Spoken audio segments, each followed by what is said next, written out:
کا ایک میلہ لگتا تھا خانہ کعبہ کے پاس، صرف عورتیں اکٹھی ہوتی تھی، میلہ لگا ہوا تھا۔ ایک تورات جاننے والا یہودی عالم بھی آیا ہوا تھا۔ وہ بیویوں کے مجمع پہ نظر ڈال کے کہنے لگا، بیویوں، مرد کا کام تو کوئی نہیں عورتوں کے مجمع میں بات کرنا، لیکن میں تمہیں ایک پیغام دینے لگا ہوں۔ اللہ کے آخری رسول جو مکے میں پیدا ہونے والے، ان کے آنے کا وقت قریب آ گیا ہے۔ وہ بیوی بڑی خوش نصیب ہوگی جنہیں ان کی رفاقت ملے گی۔ عورتوں نے جب دیکھا کہ مرد آ گیا عورتوں کے میلے میں تو انہوں نے ڈانٹا جھڑکا، کہا چل اٹھا اپنی کتابیں اور نکل جا۔ حضرت خدیجہ کہتی ہیں باقیوں نے ڈانٹا پر میں نے بات پلے سے باندھ لی، میں نے پلے سے باندھ لی اور میں انتظار کرنے لگی کہ اللہ کرے وہ نصیب میرے ہی ہو، اللہ کرے مقدر میرا ہی کھلے۔ آپ فرماتی میں تسبیح پڑھتی، درود پڑھتی، میں اس زمانے میں جو اللہ کا ذکر جس طرح ہوتا تھا وہ میں شروع کرتی، اور جب فارغ ہوتی تو میں التجا کرتی کہ اللہ میرے نصیبے کھول دے۔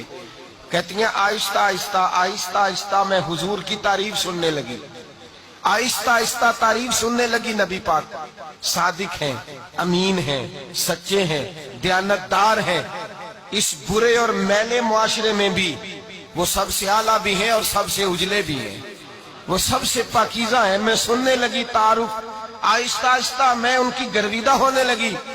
ادھر نبی پاک صلی اللہ علیہ وسلم اپنے چچا جناب ابو طالب کے پاس رہتے تھے، قحط آ گیا، حالات بگڑ گئے۔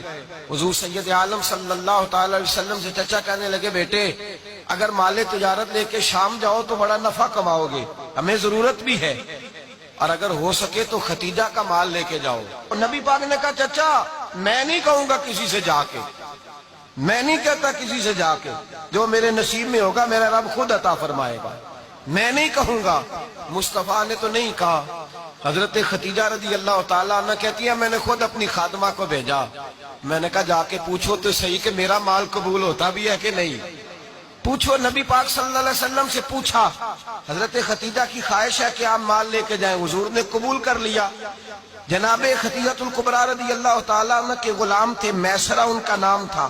جناب خدیجہ نے ان کو ساتھ بھیجا، فرمایا تین باتیں ارشاد فرمائی۔ ایک تو فرمایا سارا رستہ غور سے دیکھنا میرے نبی کے ساتھ کیا معاملات درپیش ہوتے ہیں، ابھی اعلان نبوت نہیں کیا، فرمایا ذرا غور کرنا، میرے مصطفیٰ کا مطالعہ کرنا اور مجھے واپس آ کے سبق سنانا، وہ جو تم نے چہرہ بددعا کی تلاوت کی ہو ذرا مجھے واپس آ کے سنانا۔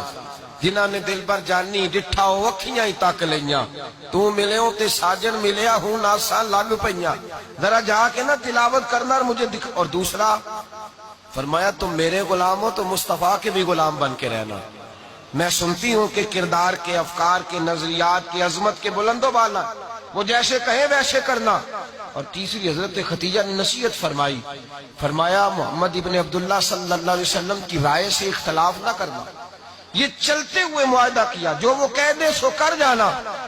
غلام کہتے ہیں میں ساتھ گیا، باتیں میں نے سن لی، لیکن جب سفر شروع ہوا نا ابھی چند منزلیں طے ہوئی تھی، میں نے کہا خدیجہ آپ نے کیا نصیحت کرنی تھی، ان کے ساتھ جو رہے گا وہ ان کا غلام ہی بن جائے گا، ان کے ساتھ جو رہے گا تو اجے میرا محبوب نہیں ڈٹھا جن ویکھ کے چن شرماوے، جے رکھے ہاتھ پھلاں وچ ہاتھ نال پھلا رل جاوے، یہ ادھی راتی چن چڑھ جاندے جدوں جلوہ فرماوے۔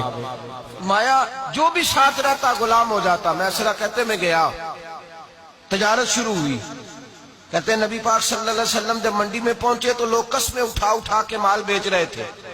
اللہ کے محبوب جب گئے نا تجارت کرنے تو ایک آدمی کہنے لگا چلو معاذ اللہ بتوں کے نام تھے لات و منات، کہنے لگا لات کی، عزا کی، منات کی قسم اٹھاؤ، تو نبی پاک فرمانے لگے ان کی قسم اٹھاؤں جن کا میں نام لینا بھی پسند نہیں کرتا، ابھی اعلان نبوت نہیں کیا۔ اور فرمایا ویسے بھی میں قسم دے کے مال نہیں بیچتا، خریدنا ہے تو خریدو، نہیں خریدنا تو نہ خریدو۔